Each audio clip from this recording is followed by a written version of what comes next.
Yep, I started buying some silver again. I'm pretty sure you guys have noticed.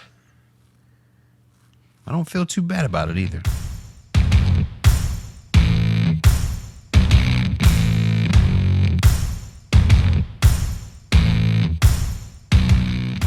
Hello, everyone, and welcome back once again. Clean Money is here today. Thank you for tuning in.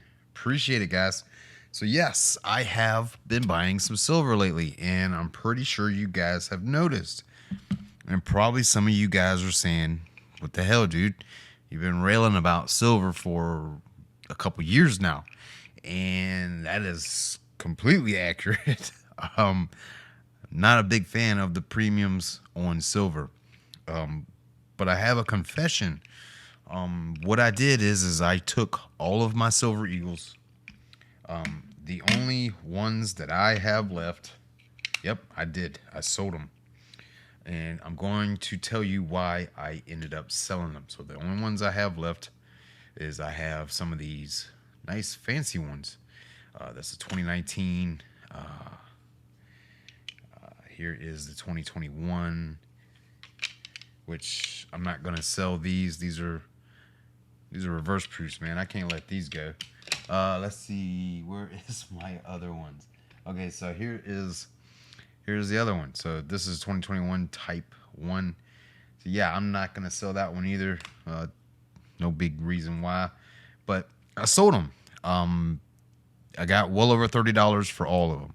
And the reason why I did so, it's not because I hate silver. It's not because I don't believe in it. It's not because I think it's a poor investment or anything like that. I sold it because of the fact that it was the right time.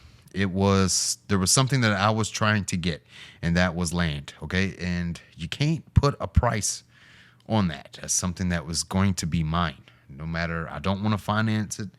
I want it free and clear, and I don't want to pay anything on it other than the taxes that's required. So I can replace silver, but they're not making any more land. So it was a no-brainer for me, for the family, and for my personal business. It gives me the freedom and the space that I need and that I require that I don't have now. And I just need that extra space and to do it legally and legit, because I have to follow HOA guidelines here, and I'm not a big fan of that. So that's why having some silver is important, because I don't want to sell my gold at all.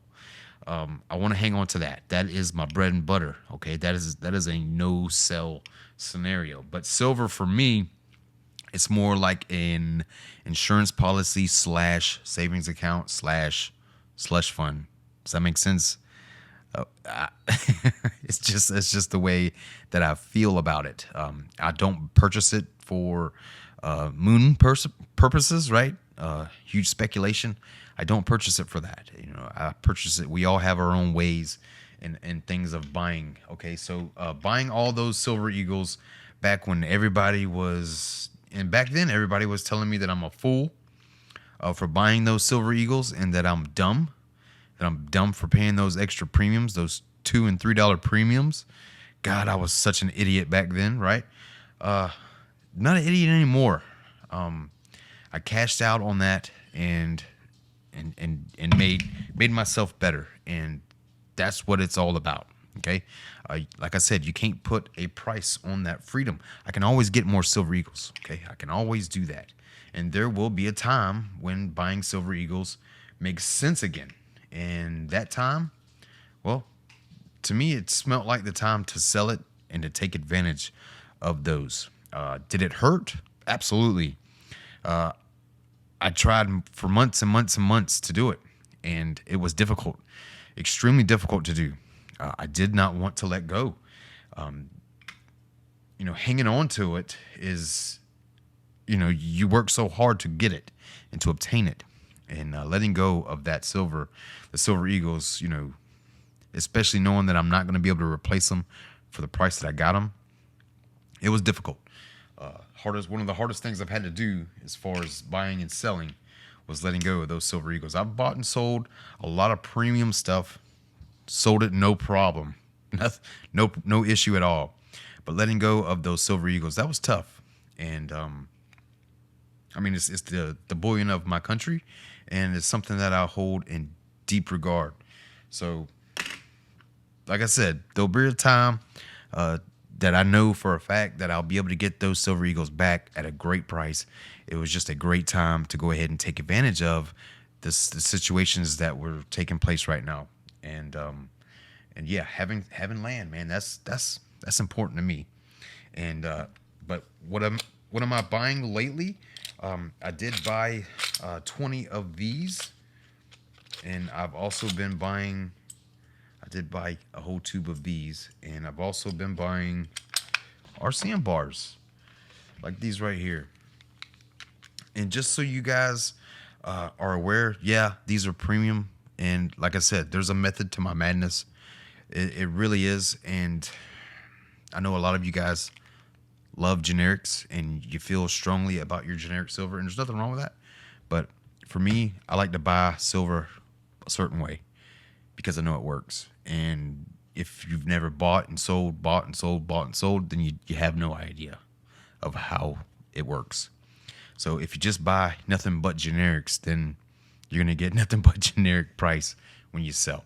So it's important to understand that as well. Taking a little bit of advice, if you can, from that. There's a time to buy the premium stuff, and there's a time to sell the premium stuff. I'm not telling you guys to run out and sell that, or to sell it to any bullion dealer or anything like that. But what I am saying is I sold over 400 ounces of Silver Eagles, and it was tough. Man, it was tough. But I still have plenty of other silver to go, and I'm going to replace it over time. And I'm not in no big rush. So, like I said, I have plenty of gold to hold me over and to keep me sane. So until then, I'll sprinkle in a little bit of gold here and there and a little bit of silver here and there, and we'll keep stacking these metals, and we'll keep saving for our retirement. All right, guys, that's going to do it for today. Appreciate you watching the video. Don't forget to like, comment, and subscribe, and leave me a comment down below. Am I going to regret it? I know some of you guys have probably already typed that. All right, keep grinding your stack.